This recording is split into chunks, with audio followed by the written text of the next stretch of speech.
طالب چارواکي د هرات په ګمرک کې له ایران راوړل شوي کتابونه پلټي. دوی د کتابونو منځپانګې او عنوانونه ګوري او هغه چې د دوی په باور له اسلامي او ملي ارزښتونو سره په ټکر کې وي او ادبیات د طالبانو د ادارې پر ضد وي له کتابخونو ټولوي. د کتابونو د پلټلو دا دنده د هغه کمیسیون پر غاړه ده چې د اطلاعات او کلتور وزارت په چوکاټ کې فعال دی. دغه وزارت ویلي د روان کال تر اکتوبر میاشتې 400 دغه شان کتابونه په نښه کړي او ځینې یې له بازار راټول کړي. د ټولو هغو راوړل شویو کتابونو ارزونه کوو چې په هغو کې عقیدوي او مذهبي اختلافات وي او زموږ ټولنې کې ستونزې پیدا کوي.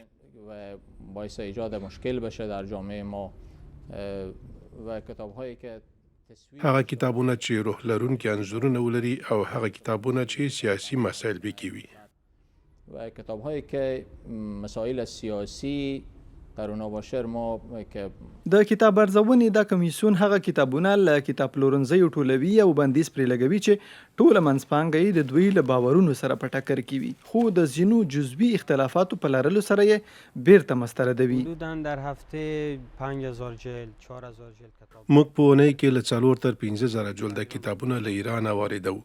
دا ټول کتابونه د طالبانو د امر بالمعروف او استخبارات ارګانونه یې ګوري، ارزونه یې کوي او له هغې وروسته یې موږ پلورو. وایي هغه کتابونه مه راوړئ چې د افغانستان کلتور، دین او نظام ته پکې توهین شوی وي. دا هم وایي هغه کتابونه مه راوړئ چې مبتذل انځورونه ولري. بعضی از کتابایی که تصاویر مبتذل داشته باشه اونا رو میگم ممنونم.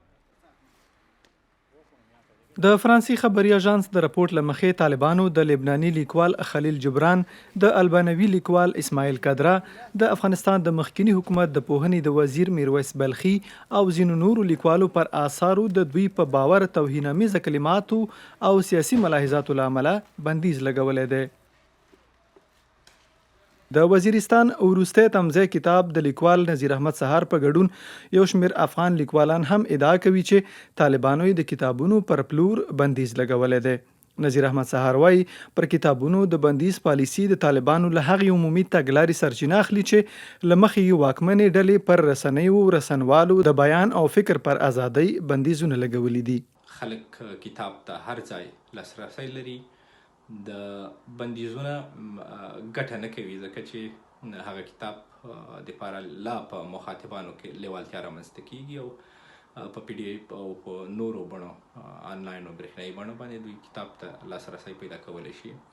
ولې تر ټولو ستر اندېښنه چې د هغه دا ده چې دغلته د آزاد فکر په جریان باندې یو بندیز لګیږي، یعنی د فکرونه د انجماد په حالت کې ساتل کیږي چې دا د افغانستان د راتلونکي لپاره او د فکر او نظر د پراختیا او د ودې د نویو افکارو د تولید برخه کې ننګونې راټوکولی شي.